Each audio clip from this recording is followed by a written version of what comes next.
Hello and welcome to the AuthorTube Writing Conference Session 10. If you've been looking for pitching, how the traditional publishing process works, you're in the right place. I'm Morgan Hazelwood and I've got a lot of information, so get your notepads ready and buckle up.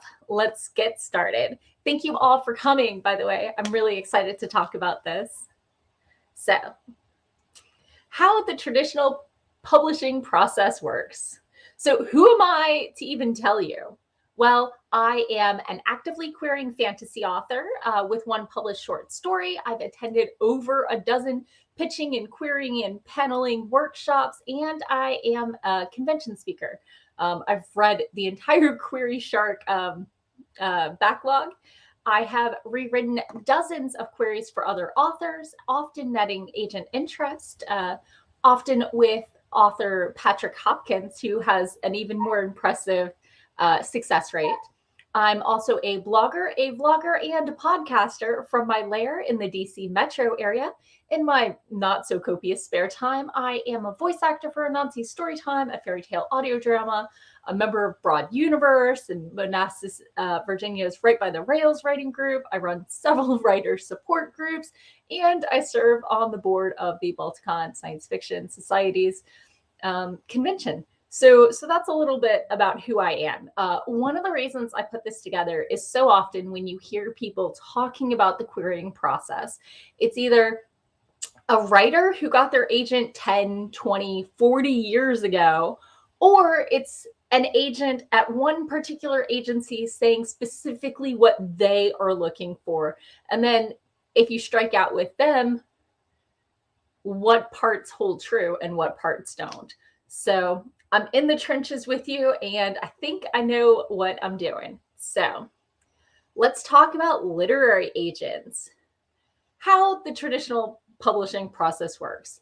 Traditional publishing is the term they use for the books you find that are widely distributed across bookstores, libraries, ebook stores, Walmart, what have you. There used to be the big five, and now it's the big four. There aren't a lot of publishers. It's a tight market and it's a small community. So you definitely want to make sure that when you enter the querying trenches that you are professional and that, you put your best foot forward, because they are getting hundreds of queries every week. And if you're not up to par, it makes it easy for them to say no. And you don't want to do that. You don't want to do their job for them. So this is the whole big list of how the traditional publishing process works. Of course, some people get stuck. You can get stuck at any of these stages. But the first thing you need before you even start the publishing process is to have a book. You need to have a manuscript. You need to have finished it. You need to have edited it. You need to have revised it, preferably with external feedback, but I know that process doesn't work for everyone. And you're probably going to want to make sure that it is within the genre expectations for length. Now, obviously, in days of yore, the classics were shorter, and that's fine. That's what the market was looking for then. But especially as a debut unknown author, or if you have some indie books, that's fine. But unless you have amazing sales, you're not going to entice an agent to take on something outside of genre expectations right now. So for the process, first thing you do is you send your query letter to the agent, and then they ask you for your full manuscript, if you're lucky, and you catch them on the right day of the week, and they just connect with your novel. So after they ask for your full manuscript, let's say it happens that instead of rejecting you, they want to take you on and represent you. So they will message you and ask for a call to offer you representation.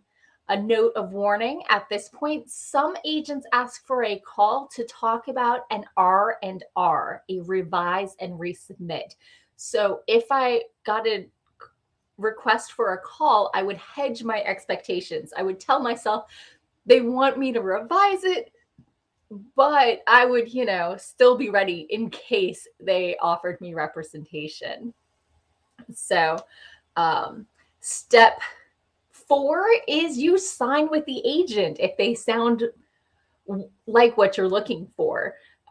One of the things that you do is when you're offered representation, you do email all of the other people who have your full manuscript or even other queries. And typically you give them 2 weeks to decide if they want it as well. Or if you're happy with that agent, just withdraw your query. So the next step is your agent sends out submission packages to editors at traditional publishing companies. Now, occasionally, traditional publishing companies will be open to non-agented work, but it is rare and usually in a very brief window. And one of the things the literary agent does for you is they make sure that they know what the market is looking for and which editors to aim it at and how to tailor the submission if they have done their homework properly for the market and the editor in question. So let's say they send it off, and instead of taking 1 to 3 years, which is normal, the first editor at the publishing house is like, yes, I would like to publish this. So then they make an offer with an advance, that money. And when you sign the contract, you typically get the first portion of that advance. Most advances are maybe $20,000, sometimes up to like $60,000 is not uncommon. But after that are the runaway successes. So you hear about, 6 figures, 7 figures. That's amazing and awesome, but not very common. So once you've reached that first stage, the editor goes over your manuscript and sends it back to you with edits and markups. And you go through and you do your revisions. And after that, you revise it and you send it in. And hopefully at this point, they're ready for the final draft. So you will get your proof copy. On your proof copy, you are not revising, you are not editing. You are looking for typos and spacing issues and making sure the layout looks correct. Anything bigger than that, and you're going to have to negotiate to see if you can even make that change, really. So after you check it over for typos, you send it in and you've completed your manuscript and you get that second part of your advance. Somewhere along here, you're going to get the cover reveal. Sometimes you get input into what your cover is going to look like, but usually the marketing people are going to handle that.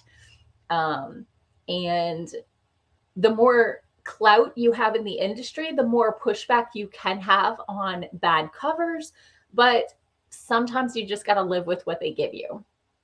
So after the cover reveal, you get the release date. It can be up to a year after you've sent it in. It just all depends. And right now I know that there are some supply chain issues making release dates slip. So, and when it releases on that release date, you get the final portion of your advance. So after you get your advance, you do not see another penny unless your manuscript, quote unquote, earns out. Earns out is it sells enough that the profit equals how much your advance was. And I believe your agent gets a portion of that advance. So it takes a while. And that's when you start getting royalty checks from additional sales. Only 25% of traditionally published books ever earn out. And if you don't earn out, it's going to be harder to sell your next book. Even for people who got, those 6-7 figure deals, if that first book flops, it's going to be a hard sell to get another one. So let me pop into the comments. I have gotten full requests. I have not gotten an offer at this point. So let's see. I'm sorry for people with dicey internet. You should be able to watch this on the replay. So, okay. Does anybody have any questions at this point? I'll answer them as they come in. Let's go ahead and So what is this literary agent? Well, they are versed in the field. They should be familiar with the publishing houses and their editors. I like to capitalize the word editor here. An editor in this situation is, they're not just the people who edit your work, they are the people at the publishing companies that are acquiring things to publish. So there can be editors of anthologies, editors of magazines and online zines of all sorts. But I usually try to capitalize editor when they acquire stuff, when they're the ones going to give you money for it, when they're deciding what's getting published, versus a regular editor, which just marks up your work and sends you feedback. So, which they do as well, but just putting that out there. So the literary agent also should have an eye for the market. Usually they've either been in the field for years and years and years, or they are being mentored by a senior agent who has that experience. They are a contract negotiator for your book, and they only get paid if you do. Literary agents do not get paid to read queries. They do not get paid to send out all the stuff. They get paid when you do. So they are motivated to only sign on books that they think they know where to sell in the market. So it's tough, but they need to make a living, and so do you. And so some markets are really good going indie, especially serialized stuff. Romances sell amazing on indie. Mystery novels, especially like cozy mysteries, anything that typically is serialized, especially for adults, is or very niche stuff. If you write very niche stuff, that is usually an underserved market. And so you'll get those 3,000 diehards that buy everything you sell. And that can be all you need as a writer. But for people who are doing middle grade books, picture books, YA, and even sci-fi fantasy can be a little hard as well. For those markets, it's harder to go indie. It really is. But it's up to you. I'm not saying traditional is the only way. I am definitely open to going small press or indie myself. I'm still dreaming of that external validation. And the other thing is, no matter how much money a small press or you put into it, you cannot get on every shelf in every Barnes & Noble in the country. And traditional publishing can do that with, even if they're not doing any other marketing at all. They get you in front, and that access is just something you can't afford, or at least I can't.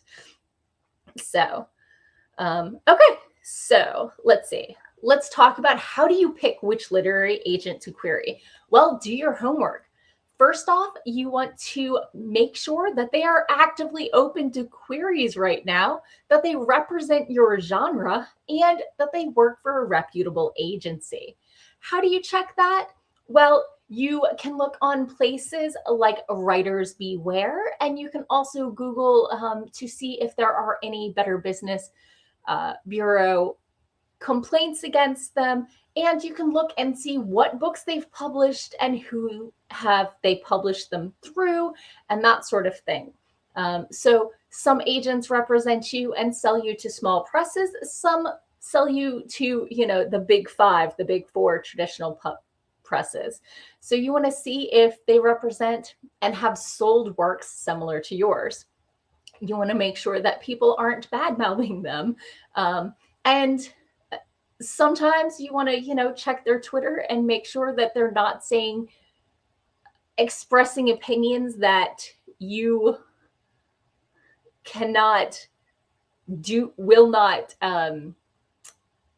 do not want to reinforce, do not want to tacitly approve of by aligning yourself with them. So that's obviously your decision to make. So places to look for these literary agents.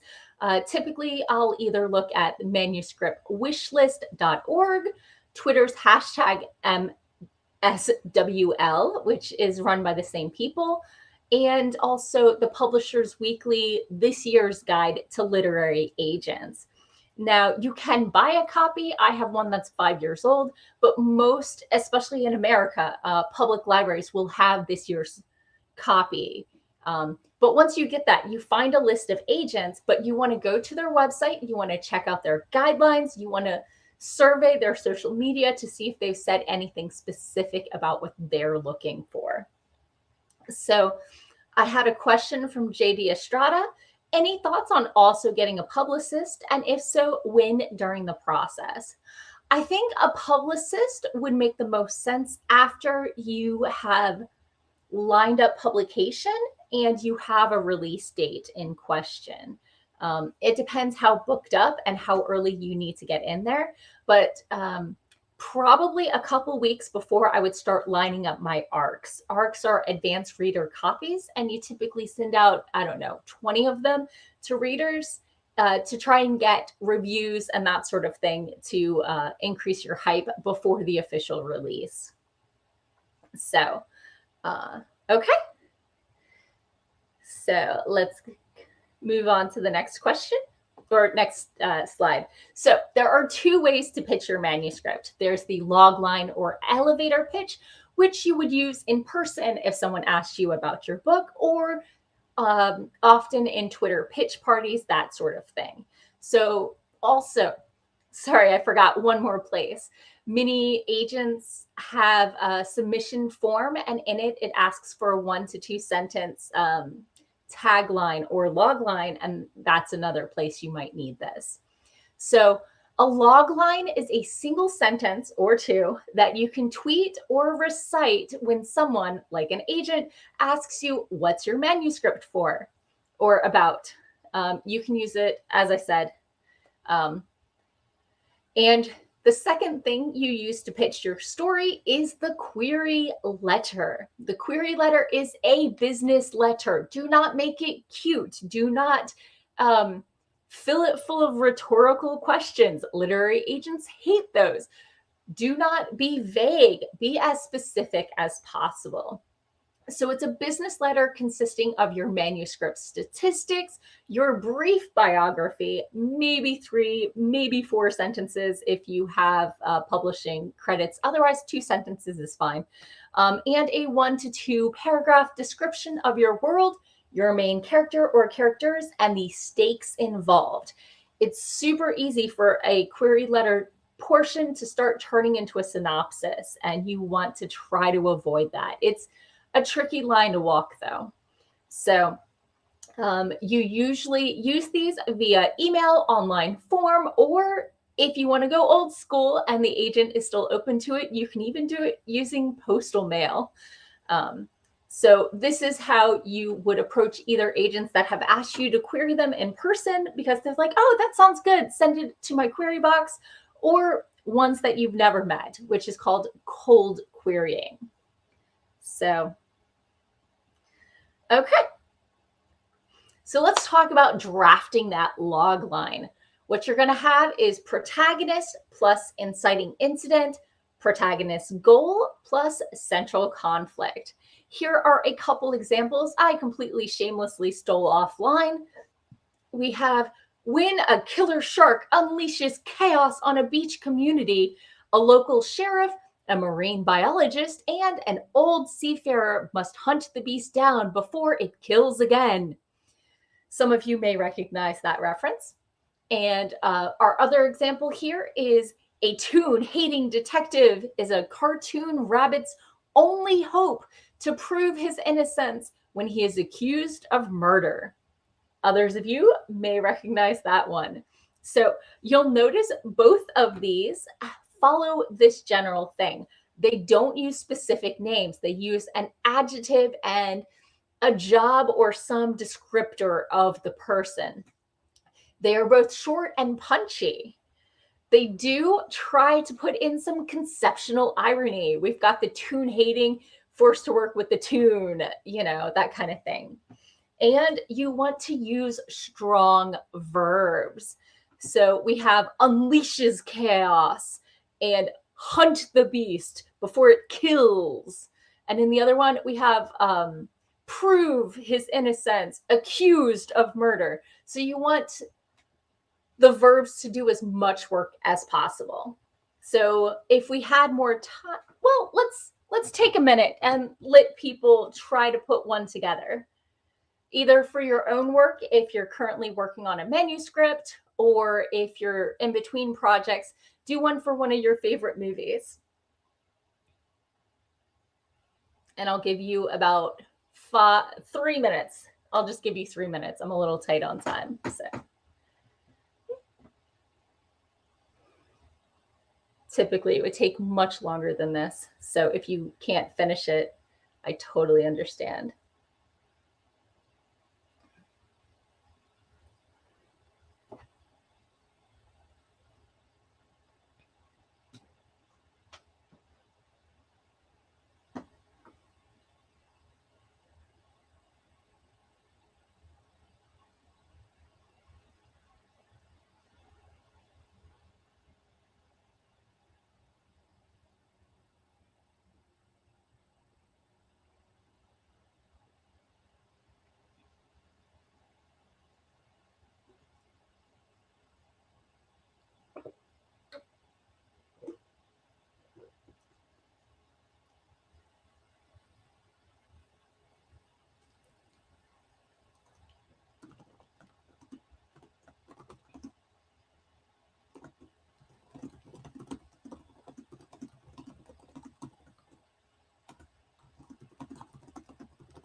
Okay, I'm suspicious some people already had a log line ready, but popping into the comments from Shannon, we have when a dragon shifter is cursed by the ice fae, he must find true love or remain forever as a beast.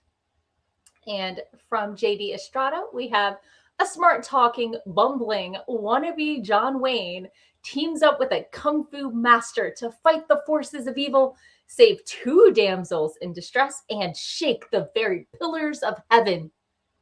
And Michelle DeSantis from online likes to say, in space, no one can hear you scream. So that is a log line, but that's not the type we're working on right here. We don't have any sense of character, we don't have any sense of stake, and we don't have any sense of goals.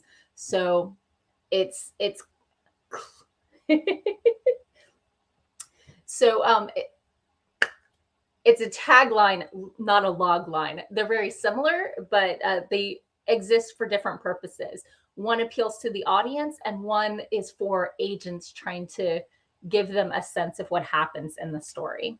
So, oh my goodness, y'all are quick. Shannon didn't have it and used the formula to come up with it quickly. And JD didn't have it ready and just threw it together from their favorite movie. Well, I'll go ahead and share mine. Mine is 2 sentences and needs to be trimmed, but jealous of her temple-chosen sister, a holy tattoo artist is forced into exile where she finds a new home, good friends, and training for her burgeoning magic. When she discovers the temple is draining her sister's life, she is forced to choose between her new home and confronting the temple to save the very sister who ruined her life. So just, yes, Big Trouble in Little China. So thank you both for sharing those. Those were excellent. Much better than mine because you got them in one sentence. It's harder when it's your work because you know so much and nothing is in there because it didn't need to be.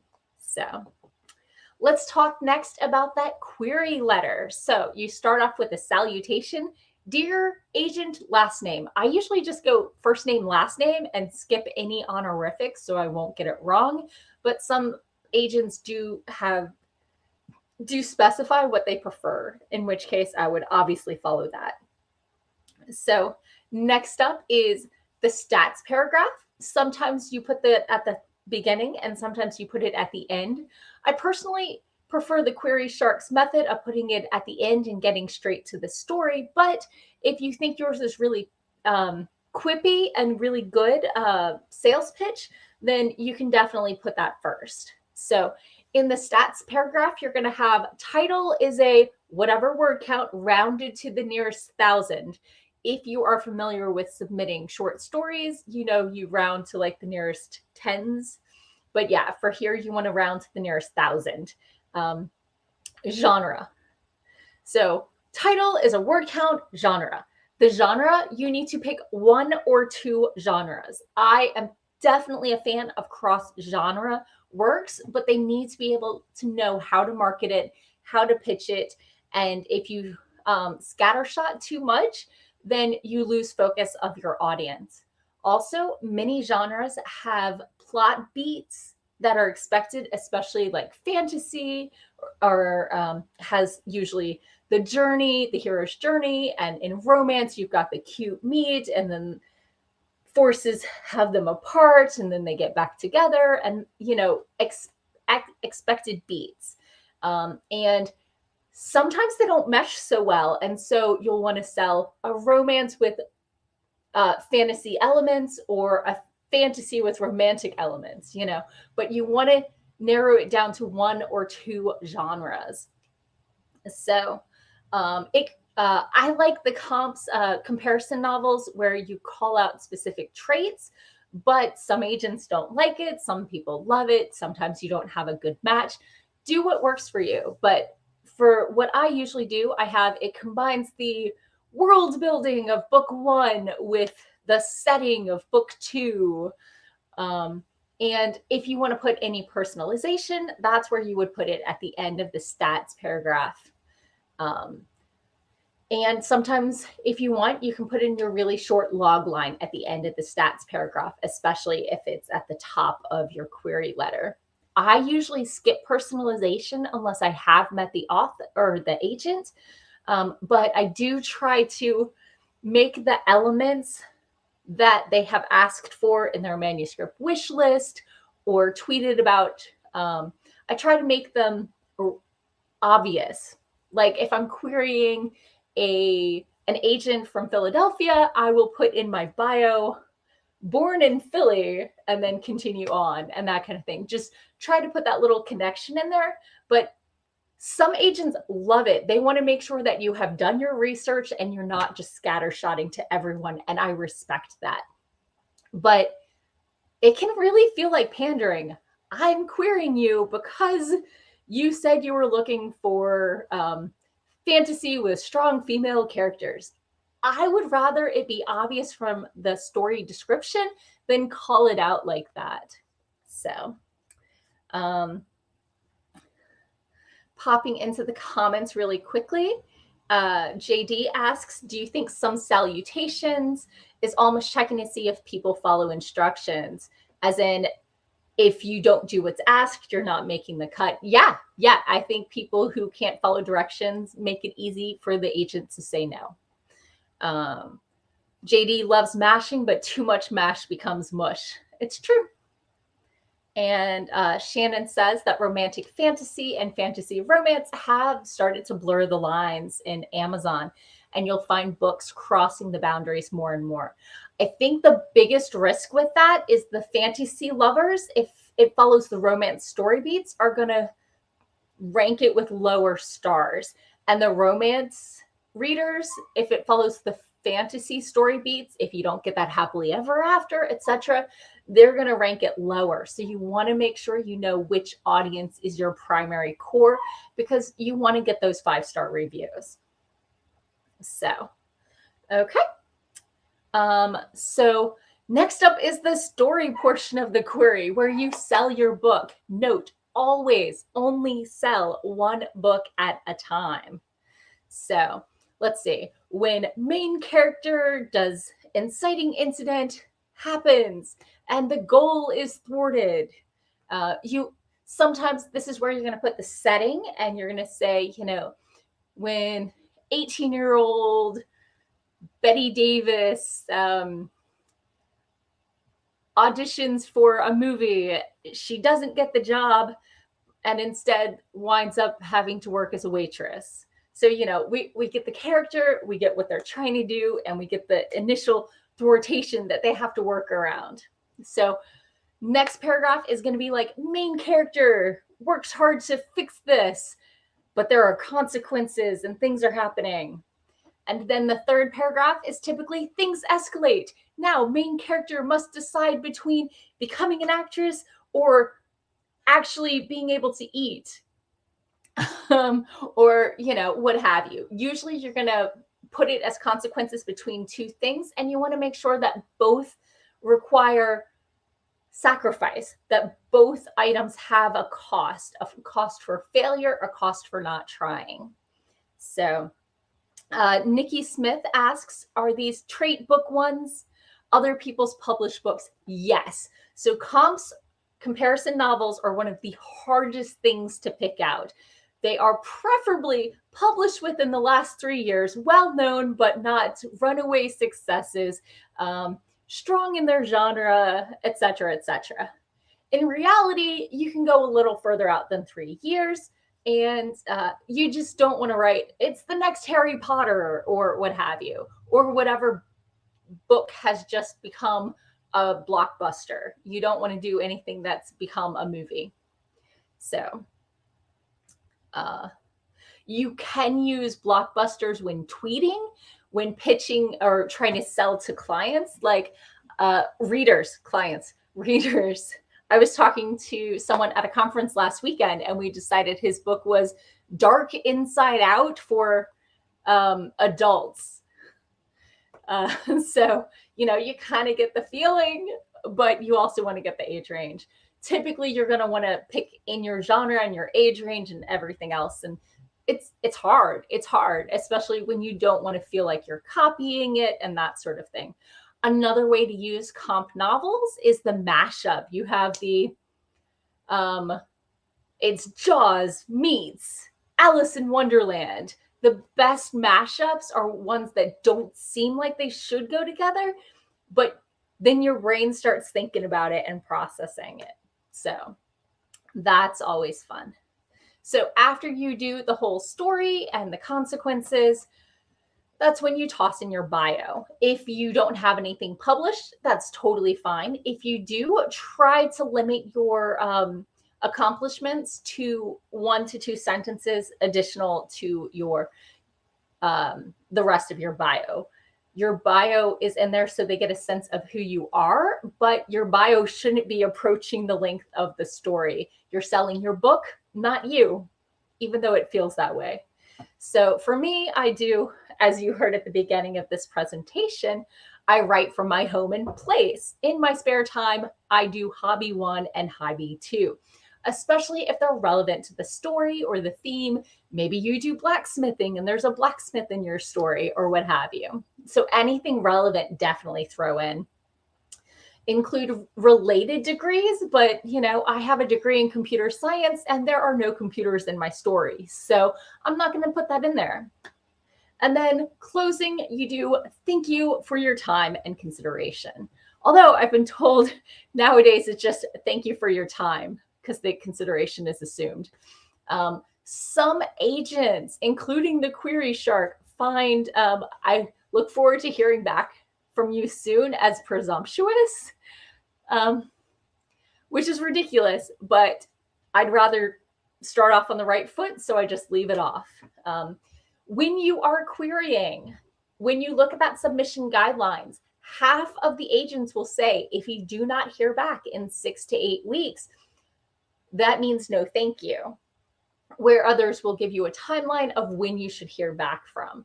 One of the things I always do is I give them double that amount of time before I think about nudging them. And these days, in the days of email and submission form queries, even if they're a no answer means no thank you, you will get a confirmation email so you will know that they got it. So there isn't that nebulous, did they get it? Is it just sitting in their inbox? Is it in spam? You know, that kind of thing. It does alleviate at least that level of worry. One of the things I like to do is I like to mix it up. So I have some no answer means no thank you and some I'll let you know in 6 to 8 weeks, and I'll mark it on my calendar when I should hear back from them. One of the other tools I don't think I mentioned earlier is Query Tracker, I think .net. Let me check. Oh, .com. So this is a great tool. Some people even post what their form rejection letters look like. The most common form rejection is going to be, I just didn't connect, but I'm getting ahead of myself.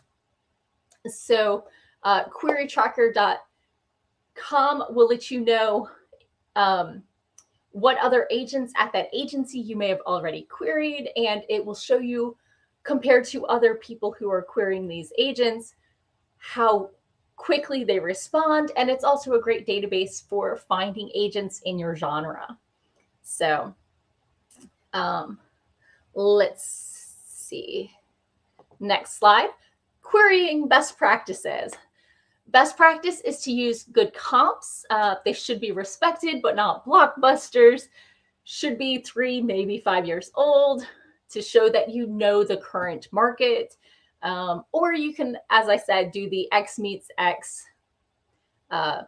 Do keep it under a page, 350 words.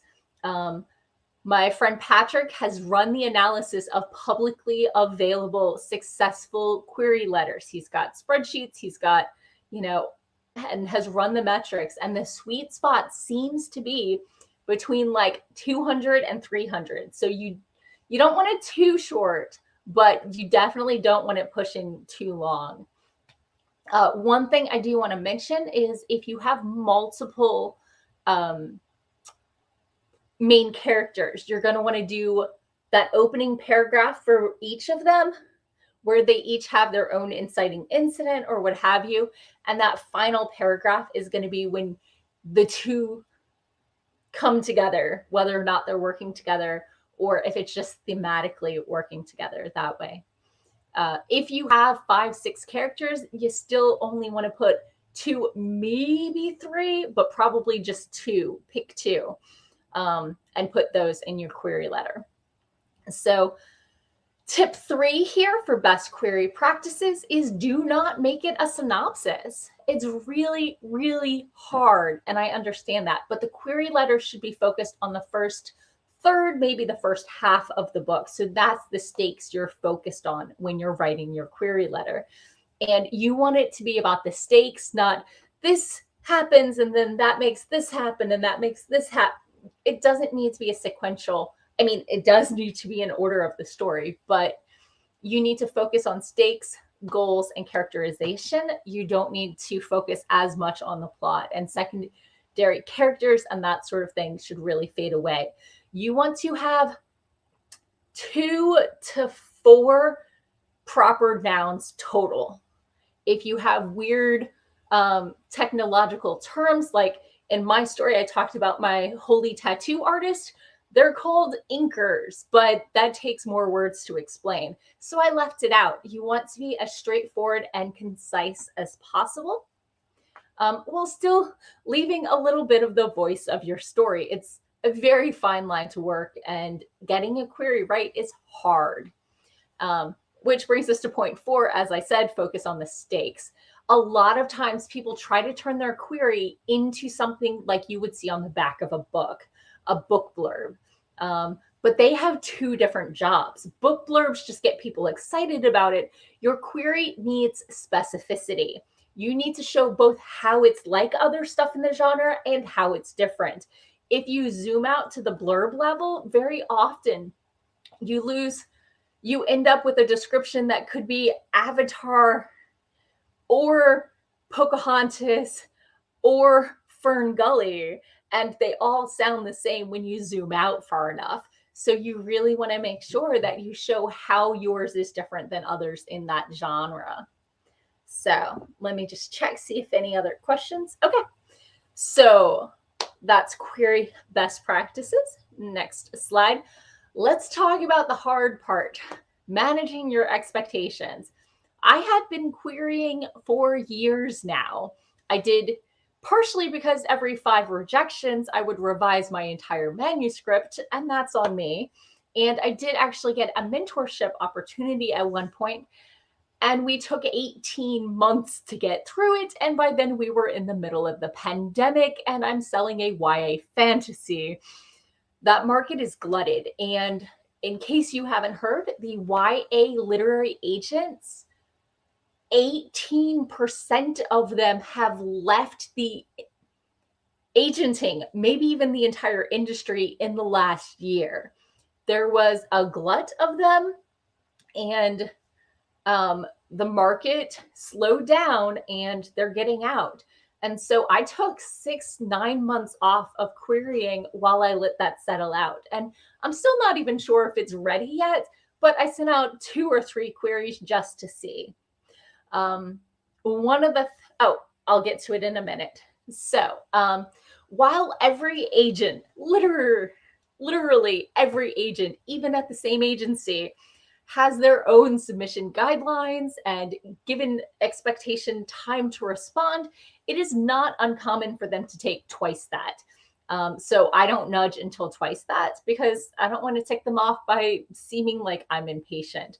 Remember, literary agents do not get paid to read query letters. They get paid to manage the careers of the agents they've already, or the authors they've already signed. So as a note, the term quote unquote, I just didn't connect is used by agents during rejections because earlier hopefuls in decades past ruined the option of feedback for us. Also, the volume is ridiculous these days. So they use this phrase to keep writers from arguing with them. People would email back agents and say, oh, you're wrong. That's not why. Or it needed to be this way because of this. And just arguing with people's opinions. They send back just didn't connect because this way they can avoid feedback that the writer thinks they can fix in a day and then resubmit ad nauseum. A lot of times, if an agent does take the time to give you feedback, they will call out 1 or 2 of the more obvious things, but that doesn't mean that's the only thing they would change in that book. And as I said, because they get hundreds of queries a week, and it takes, a good 5 to 10 minutes to read one. And if you get hundreds, and you can do the math. So most people recommend sending queries out in batches. That lets you get, rather than every single literary agent on your list. This allows you a way to gauge the effectiveness of your query and opening pages. That's all this will let you know. If your query and first pages, if you're just getting form rejections, that says it might be your query, it might be your opening pages of your manuscript, or it could just be the market, and there's no way to know that. So secondly, if you're getting partials or full requests, that means your query is working. Your opening pages are working. But if you're getting rejections after the partial or full requests, you might want to look at your pacing or your ending. If your ending lets down the story, that can be a reason. If your pacing is off, that could be a reason. A lot of people polish that first chapter till it shines, and the quality of the work is not consistent. So make sure that every page has a reason to be there and is shining. So if you are getting R and Rs, revise and resubmit requests from agents, your voice is strong. You have something that the agent is connecting with. You want to take their advice, but you want to fix it in ways that make sense for you and your story. You don't have to fix it the way the agent suggests. A lot of times agents and editors and alpha readers and beta readers will tell you ways to fix things. If they point at something, that's worth looking at. But how they tell you to fix it, you can throw that away, take it as seed inspiration, whatever you want, but make the story work for you and your characters. So, let me see. I saw a couple questions come through. Oh, nope, just just people saying hi. So, okay. So I do have some other links over on my website. Does anybody have any other questions? I booked through this. I actually have time left. So does anybody have questions about their specific query letter? If you want to work on the logline a little more. Let's see. I did talk about the difference between blurbs, queries, and synopses. I would like to talk about one of my pet peeves. To me, another thing you'll need for the querying process very often is your synopsis. Not all agents will ask for it, but the ones who do need it before you can submit.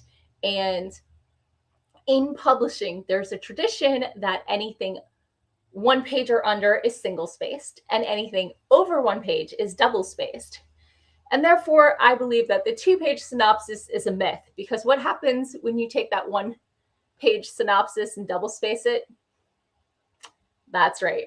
So my default synopsis is usually 3 pages. If you single spaced them, they would be 1.5 pages. I definitely struggle to get it down to 1 page, but your synopsis does need all the plot points.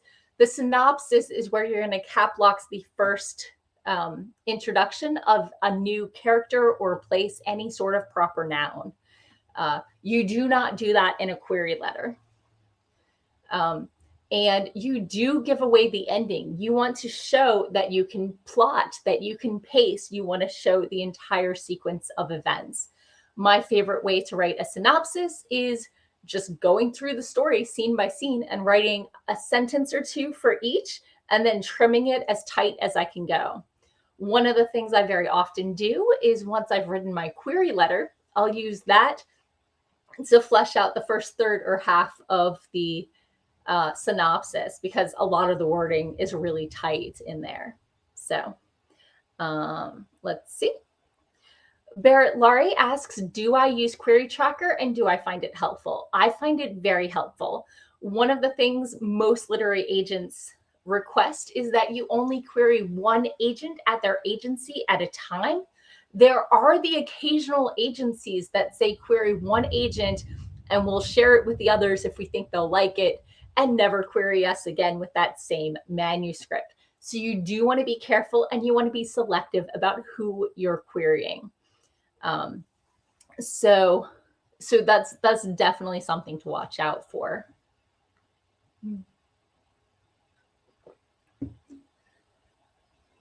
So let's see. I'm trying to think. I have so much to say about the querying process. I've been in the trenches for a little too long, I think. I'm ready to be published. Barrett asks, what advice would you have for how to word a nudge email?